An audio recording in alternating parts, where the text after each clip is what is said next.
During the reading of my grandmother's will, my life was priced, weighed, and casually discarded in under 30 seconds.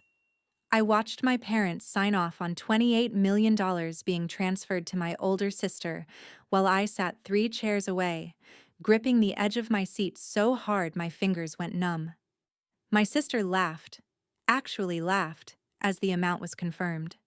Then my father glanced at me and said, as if he were commenting on the weather, "You? You should go earn your own." The room didn't just go quiet, it shrank. In that moment, I wasn't a daughter. I was a mistake they regretted not correcting sooner. I'm Anna, 28 years old, a fashion designer who scraped by on freelance work and late-night sewing gigs, while my family pretends my career is a childish phase. I came to that office expecting a small token, maybe a sentimental heirloom, something that said Grandma had seen me. Instead, I got a verbal slap and a front-row seat to my own humiliation. Just when I was about to stand up and walk out, the lawyer cleared his throat and said, "There is one more item." He reached into his briefcase and pulled out a sealed envelope with my name handwritten across the front in familiar, looping letters. My grandmother's handwriting. My parents froze. My sister's smile vanished. Their faces drained of color so fast you'd think someone had just pulled the floor out from under them. I hadn't received a cent yet, but the way they were staring at that envelope told me whatever was inside was worth far more than 28 million. And somehow, it terrified them. Before I tell you what he said, and what happened after I walked out, tell me, what time is it for you right now, and where are you watching from? I'm curious to see how far this story will travel. The lawyer slid the envelope toward me like it might explode. My name looked shaky, as if Grandma's hands had been trembling when she wrote it. For a second I just stared, my throat so tight I could barely breathe. My parents stayed eerily silent. My sister shifted in her seat, the confidence she'd flaunted seconds ago collapsing into raw, visible panic. I broke the seal and unfolded the letter. The first line hit me like a punch. "My dear Anna, if you are reading this, it means you have finally seen who this family really is." My skin prickled. Grandma's voice lived between the lines, warm, blunt, and unafraid of the truth. She wrote about how she had watched me grow up on the sidelines, chased away from important family conversations, mocked for wanting to sew dresses instead of study finance. She admitted that for years she'd stayed quiet to keep the peace. "I was a coward," she wrote, "until I realized the only person in this family who still has a conscience is you." Then came the part that made everyone in the room inhale sharply. Grandma had transferred 51% of the family company's voting shares into a trust in my name. Not just money, control. "This company was built on my ideas and my labor," she wrote. "I refuse to let it die in the hands of greed." My vision blurred as I read. I wasn't just the black sheep anymore.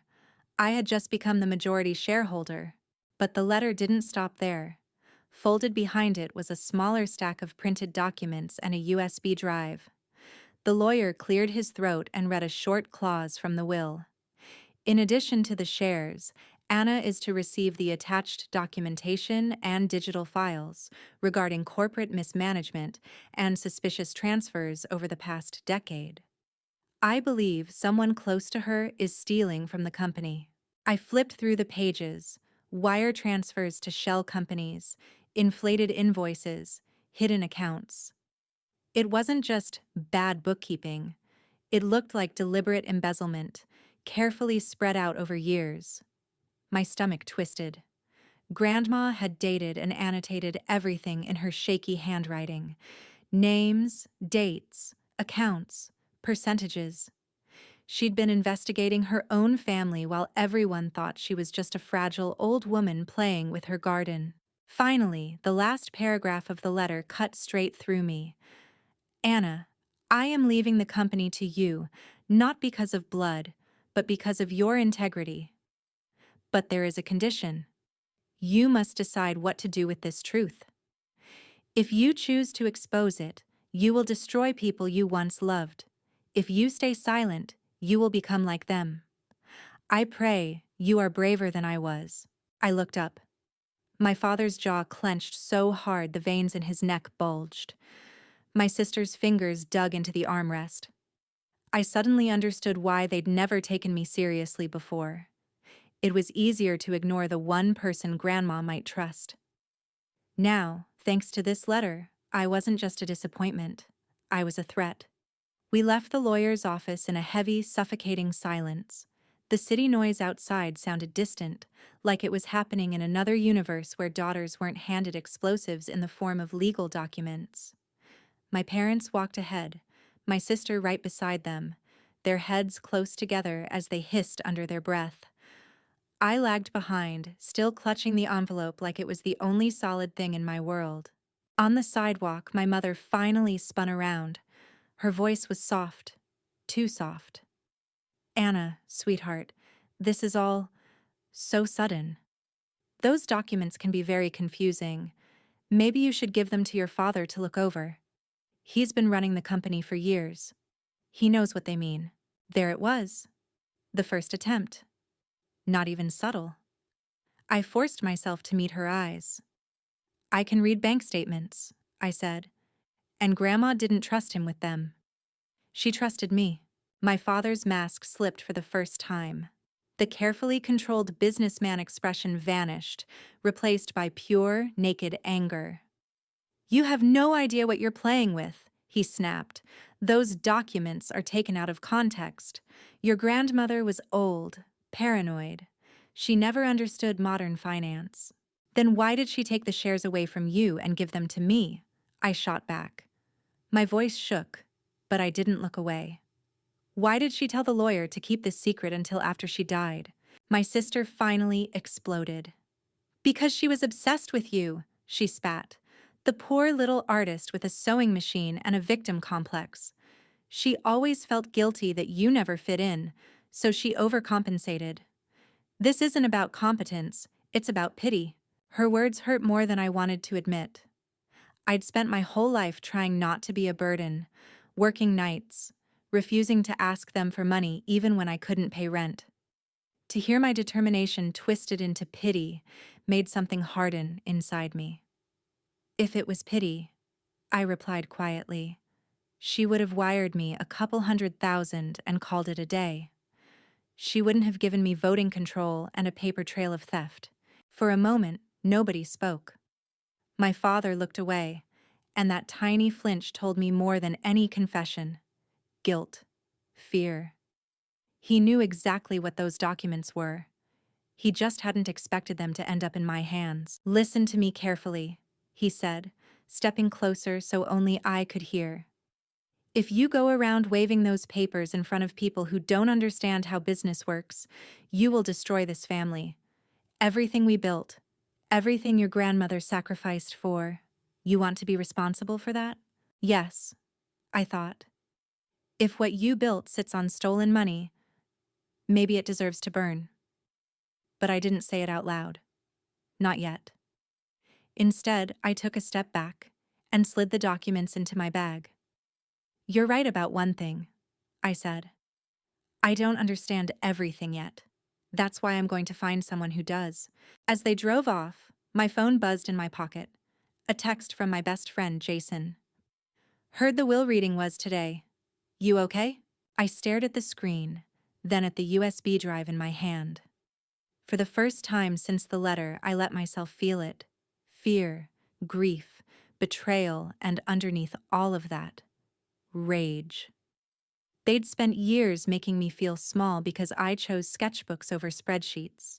They thought I'd never touch the company, never question them, never matter. Now I had a choice to make: bury the truth and keep my family, or dig it up and see what it destroyed. If you discovered your dad's anger wasn't disappointment, but fear of what you might expose, would you confront him right away or quietly investigate first? Tell me in the comments, and keep watching to see how I turned a fashion studio into an investigation headquarters. My studio had always been my sanctuary, Bolts of fabric stacked to the ceiling, dress forms draped in half-finished gowns, sketches taped to the walls with coffee-stained corners. It was the one place where my family's opinions didn't matter. That day, though, it became something else. Not a safe space. A war room. I spread Grandma's documents across my cutting table, pushing aside sequins and pattern pieces. Bank transfers, board minutes, consulting contracts with vague descriptions like strategic advisory and special project fees. It didn't take a financial degree to see something was off. Money was leaving the company in quiet, regular drips and landing in places that didn't make sense. I screenshotted everything and sent Jason a quick message. "I need your brain. It's big."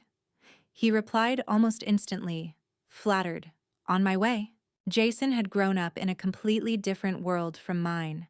Public school, single mom, student loans. But he'd turned his obsession with numbers into a career in forensic accounting. If anyone could tell me whether this was real or Grandma's grief-fueled paranoia, it was him. When he arrived, I watched his expression shift from curiosity to concern, to outright alarm as he flipped through the pages. "Anna," he said slowly, tapping one of the transfers, "this isn't just sloppy bookkeeping. This looks like someone deliberately siphoning money out of the company. Same shell corporation, different fake consulting contracts, all routing back to an offshore account." My stomach dropped. "Whose account?" He hesitated, then turned the laptop toward me. On the screen was the name of a holding company I'd seen before, on old family documents, engraved on a plaque in my father's home office. But that wasn't the part that made my hands go cold. It was the list of shareholders. My father. And a woman's name I didn't recognize. "Who is she?" I asked. Jason zoomed in on a set of notes Grandma had scribbled in the margins and underlined. Beside the woman's name, in shaky cursive, Grandma had written, "His longtime business partner. Affair started year X. Laketown hotel receipts. Threatened to expose him if he cut her off. He began stealing more after this." The room wobbled. I grabbed the edge of the table. An affair, hush money, stolen company funds, all wrapped together. The perfect little family I'd always been blamed for not fitting into was built on lies they'd carefully wallpapered over. "She must have hired her own lawyers," Jason said, scrolling through another file on the USB. "These look like draft legal complaints. She was preparing something big. But she never filed them, because she died," I whispered. A part of me wondered just for a second whether her death had really been as natural and peaceful as they'd claimed. That thought alone made me feel sick. We spent hours mapping out flows of money with pens and thread like some true crime documentary. Jason called in favors from colleagues to verify that the shell companies were real, that the accounts existed. Everything kept pointing back to the same conclusion. Grandma had been right. Someone close had been hollowing out the company from the inside, and if it wasn't my father, he was at least standing right next to whoever it was. "You can't confront them with half a puzzle," Jason warned. "If you go to the board, they'll try to bury this and paint you as emotional and unstable. We have to be precise." "So what do I do?" I asked. "Sit and wait while they keep bleeding the company dry?" He looked at my sketches pinned to the wall. Designs for a sustainable luxury line I'd been working on in secret. "You do what you do best," he said. "You build. Launch your collection. Show the board you're not just some random shareholder. You're the future of this company. And in the meantime, we dig. Quietly." That night, alone in the studio, I cried for the version of my family I'd grown up defending to my friends. Then I wiped my face, pulled out my sketchbook, and started designing like my life depended on it. Every dress, every stitch became a quiet rebellion, proof that I didn't need their approval, their money, or their permission to exist. But underneath the creative rush was something darker, a cold, focused fury. They thought I was a harmless disappointment. They had no idea I was about to become their biggest problem. A week later, I received an invitation that wasn't really an invitation. It was a command dressed up as courtesy. Family dinner. Mandatory. We need to talk. The message came from my mother's phone, but the tone was all my father. I almost didn't go. Then I pictured the smug way my sister had smiled during the will reading, and I decided if they were planning something, I wanted to see it up close. The house I grew up in had always felt more like a museum than a home, expensive, cold, full of rooms we weren't allowed to touch. That night, it felt like a stage. The dining table was set with the good china we only used for investors and people my parents wanted to impress, which made sense because apparently I'd just become someone they needed to impress or neutralize. My father greeted me with a hug that was 2 seconds too long and 10 degrees too insincere. My sister barely glanced up from her phone. "You look tired," she said, which was rich coming from someone who'd built her entire personality around never working a day in her life. We ate in near silence while my parents made small talk about stock prices and charity galas. Finally, my father set down his fork and folded his hands.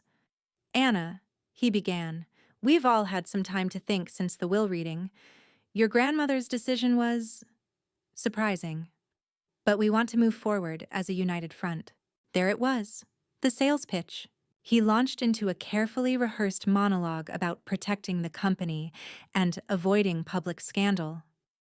He told me how complex corporate governance could be, how the press would spin any hint of internal conflict, how competitors would circle like vultures if they sensed weakness. Then he got to the point. "We propose a solution that benefits everyone. You sign over your voting rights to me, just for the next 10 years. You keep a generous dividend, and in return, we keep the company stable and your name out of any mess." My sister finally put down her phone to add, "You can focus on your little dresses without worrying about boring board meetings. Everybody wins." The gall of it almost made me laugh. They wanted my power, but not my presence. My ownership without my voice. My signature without my questions. I leaned back, trying to keep my hands from shaking. "What mess are you expecting exactly?" I asked. "Is there something you think might come out?" My father's eyes flashed. "Business is messy," he said. "Deals, negotiations, numbers. The public doesn't understand. Your grandmother didn't understand them either. She saw shadows where there weren't any." "I've had those shadows reviewed by professionals," I replied. "They disagree with you." The temperature in the room dropped. My mother's fork clinked against her plate. My sister's smirk disappeared. My father dropped the nice guy act. "Listen to me," he said, voice low and sharp. "If you go around accusing me of crimes based on half-baked analysis and the ramblings of a dying woman, I will bury you. Legally, publicly, personally. Those documents can be interpreted in many ways. I have lawyers who do this for a living. You have, what? A friend and a Pinterest board?" I felt my face heat, but I didn't look away. "I have the majority," I said quietly, "and I have the truth. So here's my counteroffer. You step back. You cooperate with a full independent audit. You explain every transaction. If it all checks out, I'll apologize. Publicly. But if it doesn't?" I didn't finish the sentence. I didn't need to. For a long moment, nobody spoke. Then my sister leaned forward, her voice dripping poison. "You think you're the hero here? You have no idea what you're doing. If you go through with this, you'll drag all of us down, including yourself. Who do you think the press will blame when they see a young, inexperienced heiress come in and blow up a successful company?" And suddenly I saw it. Their plan. If I pushed, they'd let everything collapse and pin it on me. The emotional daughter who destroyed the empire with accusations she couldn't prove. They weren't just scared of losing money. They were already preparing a narrative in which I was the villain. "I'm not signing anything," I said, standing up. My chair scraped against the floor, loud in the thick silence. "And if anything happens to me, or to the evidence, I've already made sure people know where to look. It was a bluff. Mostly. Jason had copies, but the rest was bravado. They didn't know that. As I walked out of the house, I heard my sister hiss behind me. Then we do it the hard way. I didn't know what the hard way meant yet. I would find out soon enough. The attack didn't come where I expected. I thought they'd sue me, send me legal threats, maybe try to challenge Grandma's will in court. Instead, they went after the one thing that had nothing to do with the company and everything to do with me. My fashion collection. I'd landed a small but important opportunity, a slot in a major sustainable fashion showcase. It was my dream, an actual runway, real buyers, press coverage that could launch my label beyond Instagram and late-night commissions. I poured everything into it. Sleep, savings, sanity. Jason helped me manage a tiny budget while I juggled meetings with auditors he'd recommended, quietly gathering more evidence. 2 weeks before the show, everything started to crack. First, a production partner emailed to say they were backing out. Then another. Models canceled. A fabric supplier suddenly decided not to honor our contract. It all felt like terrible luck, until one of the assistants forwarded me an email by mistake. It was from my sister, to a vendor we'd worked with for months. If you want to continue working with the family business, you'll stay away from my sister's brand. She's about to be involved in some very ugly legal issues. You don't want her name anywhere near yours. The words blurred. Ugly legal issues. My brand. My sister had used our last name like a loaded gun, twisting my search for justice into scandal before anything was even public. In one message, she'd turned me from an emerging designer into a reputational hazard. Rage washed over me so hard I had to put the phone down. They weren't waiting for me to destroy the family.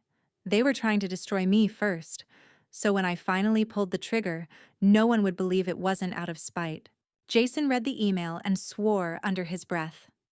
"This is retaliation," he said. "Classic. They're trying to isolate you so you either crawl back or lose everything that makes you dangerous." "Dangerous how?" I asked bitterly. "I can't even keep a fabric supplier." He grabbed a folder from his bag and dropped it on the table. "Dangerous because while they're busy sabotaging your runway, I've been busy finishing this." Inside were reports from independent auditors, flagged transactions, expert opinions, all lined up in ridiculously neat order. There were also emails Grandma had secretly forwarded to an outside law firm years ago. Angry messages from my father to his business partner, threats about what would happen if she talked, counter threats about going to the authorities. It was all there. Motive, method, paper trail. The only thing missing was a stage big enough that they couldn't quietly buy their way out. "Tomorrow is the board meeting you called, right?" Jason asked. "You still going?" I laughed without humor. With what credibility? Half the people in that room probably think I'm unstable already, and the other half do business with my father. Then we make it impossible for them to pretend they didn't know, he said. "You're the majority shareholder. You have the right to call for a vote, for an investigation, for leadership changes. You just have to be ready for them to fight dirty." Dirty didn't even begin to cover it. The next day, I walked into the boardroom not as the artsy daughter, not as the girl they told to earn your own, but as the woman holding a loaded file that could end careers. My father and sister were already there, flanked by lawyers. Their confidence didn't slip when I entered, but their eyes flicked to the folder in my arms. They knew. I presented the findings calmly, page by page. No screaming, no theatrics, just facts, dates, transactions, email excerpts. The room, full of people who had known my father for years, shifted from polite interest to horror as the pattern became undeniable. My father interrupted constantly, calling the analysis misinterpreted, claiming the offshore accounts were tax optimization, that the partner was a consultant he'd cut ties with years ago. Then Jason played an audio file, one Grandma had recorded during a meeting with my father and his lover. Her voice was weak but steady as she confronted them about the missing funds. My father's response on the recording was cold and terrifying. "If you drag this into the light, we all burn, including your precious granddaughter. Do you really want that for her?" The board members went pale. The lawyers started whispering among themselves. For a moment, my father looked straight at me, and I saw something I'd never seen before. Not disappointment, not irritation, fear. When he realized the room was turning, he made his final move. "Fine," he said, standing. "If you want me gone so badly, I'll resign. But I'm not going down alone." He pointed at me. "She's been using confidential company information to threaten me. Blackmail. She's sabotaging business relationships, spreading lies, trying to steal what I built." It was the narrative they'd been preparing. Me as the unstable daughter who'd launched a vendetta. One wrong move, one emotional outburst, and I'd confirm every word of it. So I did the hardest thing I'd ever done. I stayed calm. I slid a final document across the table, a motion, pre-written by a lawyer Jason had recommended, calling for an independent investigation, temporary suspension of my father's authority, and court-supervised protection of all company records. I'd filed it with the court that morning. The judge had already approved an emergency order. "This isn't about me versus him," I said quietly. "It's about the truth. And now it's out of our hands." The board voted. Some abstained. Most, unnerved by the evidence and the court order, sided with the motion. My father didn't just lose that round, he lost control. Investigations don't unfold in hours like in movies. They drag on for months, peeling back layers you didn't even know existed. As forensic teams combed through years of records, my life turned into a circus. Reporters outside my building, gossip sites calling me the scandal heiress, fashion blogs debating whether they should still cover my work. My father's lawyers tried everything: technical arguments, procedural delays, smear campaigns. Anonymous sources leaked stories painting me as the spoiled daughter who wanted to punish daddy for not giving her enough money. Someone even dug up photos of my college parties, trying to twist them into proof I was reckless and unfit to manage anything more serious than a closet. My runway show almost died in the chaos. Sponsors disappeared. Venues backed out. But then something unexpected happened. Smaller designers, the ones who'd been pushed around by big brands for years, started reaching out. A local collective offered me a shared space. A small sustainable textile company gave me a discount because we like what you stand for. Models volunteered to walk for free. What my family meant to kill, my reputation, became exactly what drew people to me. Not because I was perfect, but because I refused to shut up. Meanwhile, the investigation did what it was designed to do: follow the money. It confirmed everything Grandma had suspected and more. The affair, the hush payments, the shell companies, the quiet bleeding of funds out of the business to support a second life built on lies. And it didn't stop with my father. My sister had signed off on several consulting contracts herself, receiving kickbacks in an account set up in her name only. The day the final report came in, I read it alone in my studio. By the time I reached the last page, my hands were shaking. Not from surprise, I already knew most of it. From grief. Because seeing it all laid out in black and white made it undeniable. They hadn't just betrayed the company. They'd betrayed Grandma, the woman who'd built it from nothing. And they'd betrayed me. Our case never turned into some sensational televised trial, but there were hearings, settlements, and consequences. My father agreed to step down permanently, barred from holding any executive role or board seat in the company ever again. He faced criminal charges for embezzlement and fraud. His plea deal kept him out of prison, but only barely. Most of his personal assets were seized or sold to repay what he'd stolen. The grand house I'd grown up in went on the market. My sister didn't go to jail, but the settlement hit her hard. She lost her position on the board, her voting rights, and a massive portion of the inheritance she'd been so proud of. The princess of the empire became a woman known mostly for being banned from the very company whose logo she'd once worn like a crown. Brands stopped calling, party invitations dried up. She wasn't a philanthropist or a visionary or a businesswoman.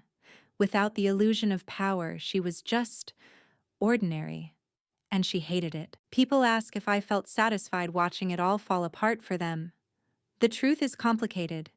There was satisfaction, yes, especially when the judge ordered that part of the recovered money be placed into a fund for the workers whose bonuses and pensions had been quietly cut while my father and his lover siphoned money into private accounts.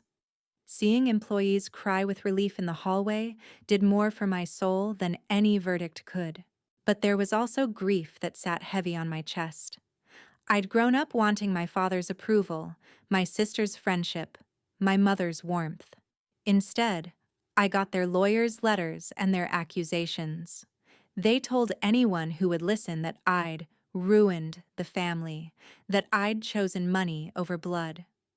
What they never understood was that this was never about money. I make dresses, not balance sheets. I would have been happy making a modest living if it meant having a real family.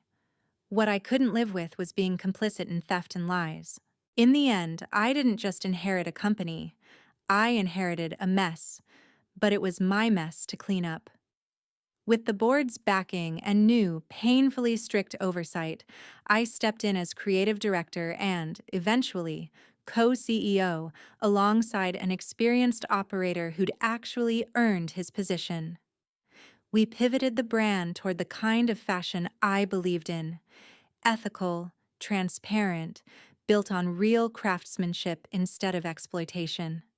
My long-delayed collection finally walked a runway, not as a side project, but as the centerpiece of our rebranded identity. Critics called it the start of a new era. I quietly hoped Grandma would have called it something simpler: about time. As for my family, our contact is minimal. My mother occasionally sends texts that feel like half apologies and half blame. My father hasn't reached out at all. My sister posted a long, dramatic tell-all online where she painted herself as a victim of my obsession with justice. I read it once, almost responded, then closed the app and went back to work.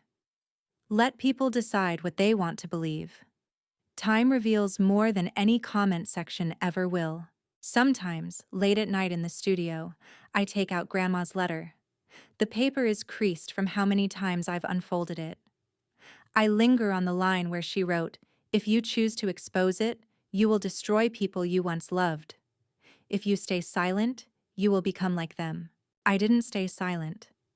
I did destroy them, or at least the version of them I'd clung to in my head, and I paid for it with my illusion of having a normal family.